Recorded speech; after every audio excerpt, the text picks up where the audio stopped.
What is up YouTube, and welcome to this Mandalorian episode 5 breakdown video, and all hail Dave Filoni. He has brought in his creations from Clone Wars and Rebels, and boy did I love it. This was a big one with the debut of Ahsoka Tano, and even the mention of Grand Admiral Thrawn. There will be spoilers in this video, so please do be warned. If you enjoyed it, then please do drop a like down below, and subscribe with notifications on so you never miss a video. We literally open with Ahsoka fighting a group of people and soldiers defending a town who are easy cannon fodder for Ahsoka. Ahsoka Tano was a famous Jedi from the Clone Wars series and later Star Wars Rebels, created by Dave Filoni, who directed and wrote this episode. While she was a Padawan, she was assigned to Anakin Skywalker for training. She was also a commander in the Grand Army of the Republic, where she fought alongside Captain Rex and other clone troopers. Of course, Captain Rex and some others did survive Order 66 and went on to fight alongside Ezra Bridger and the rebels in, well, Star Wars Rebels. She became barred from the Jedi Order as she was framed for a bombing, and then went on to defeat Darth Maul in the Siege of Mandalore, but escaped during Order 66. But she went on to be an informant in Bail Organa's informant network. She took the codename Fulcrum. She helped the rebels as she knew a Jedi Padawan named Ezra Bridger was being trained, and she even helped fight Darth Vader at one point, almost dying. Ezra actually saved her from dying using a form of time travel, and Ezra then went missing along with Admiral Thrawn at the end of Rebels, and Ahsoka has been looking for him ever since, along with Sabine Wren. But that was just a very, very brief history of the legendary Jedi now played by Rosario Dawson, and I might make a full video on that at some point. Ahsoka now wants knowledge from the Magistrate and gives Morgan Elsbeth a day to give her what she wants, which is the location of Grand Admiral Thrawn. Morgan says she will now kill anyone as she does not care about the town, but our Jedi is unfazed. She isn't exactly a Jedi anymore as she became numb to the Order, and it's an interesting way and path which she is blazing. A name that I did not expect to hear just yet, however, was Thrawn. Thrawn was a Chiss who left his race and came across Anakin Skywalker and later became an ally of his, and went on to declare his allegiance to the Galactic Empire and went on to lead the 7th Fleet.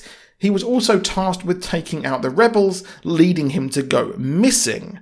Now, that is a very brief history as well. Again, I might do a video fully on Grand Admiral Thrawn. It turns out that this Morgan Elsbeth was actually an ally, as her race was wiped out in the Clone Wars and went on to help fund the Galactic Empire.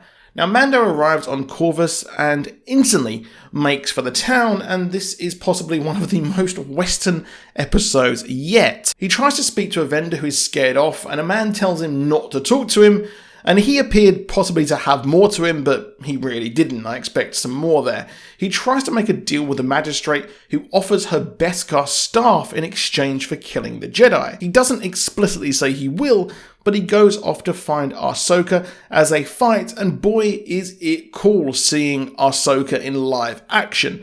I was worried how she would look on a TV budget, but my fears of a CW style costume were proved wrong, as she looks amazing.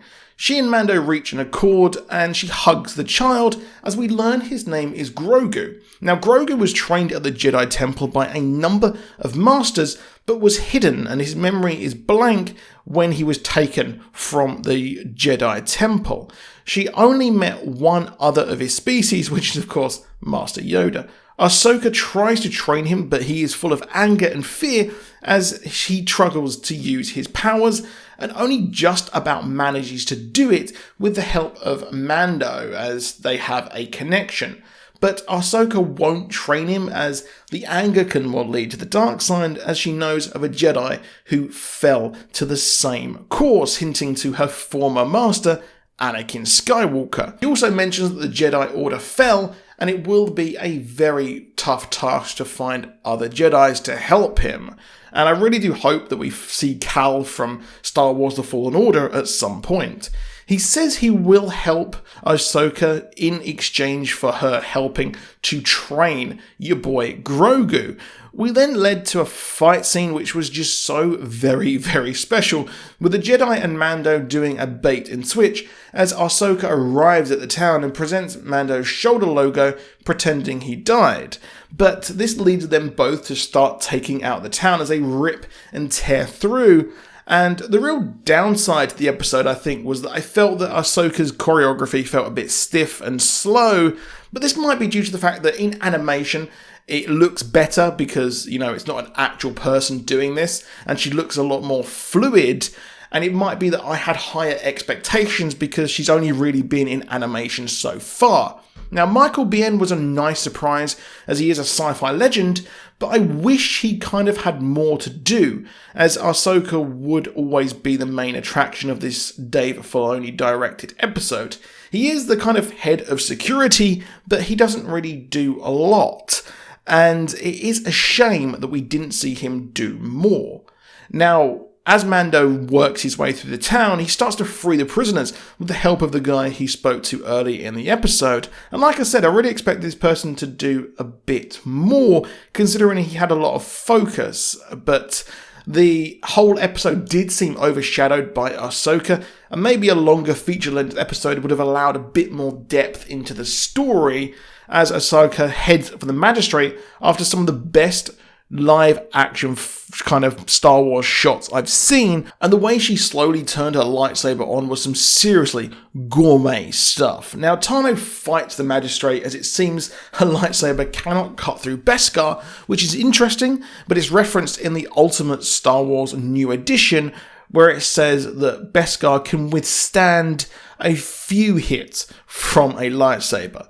The fight in this was actually good, and it was interesting to see someone go up against a Jedi who is, well, not a Jedi, fight in a sort of sword action way. And, well, she wins the fight, and she asks where her master is. Where is Grand Admiral Thrawn? As she is looking for Ezra Bridger, along with Sabrine Wren, who was another Mandalorian connected to Bo-Katan. And this really does feel like the true continuation of Rebels and Clone Wars, but the frenzy over Grogu's cuteness sort of maybe hijacked the show as we head towards a true end to the Clone Wars and Rebels itself. The show can really go anywhere now, and I think the endgame really is to find Ezra in some way, and I think that we will have a battle and a war on the Outer Rim, as I think Thrawn is out there trying to rebuild the Empire and maybe even working to try and build the final order. Ahsoka decides that she won't train Grogu, but she tells Mando where to go next. She tells him to go to the planet Tython to find a temple where if he places Grogu on a stone, it will lead a Jedi to him. Obviously, this is most likely going to be Ezra Bridger as we see him, and I think that we will get a similar end cliffhanger stinger like we did last season with the Darksaber, and I think that we will see someone looking like Ezra Bridger, and we will have to probably have a whole speculation over who that person is. Now, the Tython is a planet where the Jedi Order was born, including its preceding earlier order. The temple on there was also where the Jedis retreated to during the Great Galactic War, which was the Sith versus the Galactic Empire, which is all to do with the Old Republic games, and the High Republic new storytelling saga will probably tie into this, I think, at some point, and it's going to be a lot of fun moving forward. Overall, this was a fantastic episode, and I really, really enjoyed it, mainly because I wanted to see the legendary Jedi, but it would have been nice to have a bit more depth to the story and learn more about this town and who this magistrate really is and what she was doing. But I guess we've only got a couple more episodes now, so we have to push this story forward. But let me know what you think down in the comments. Please drop a like down below, and please do subscribe with notifications on. I'd love to hear what you think on this episode. And I'll see you soon, and goodbye.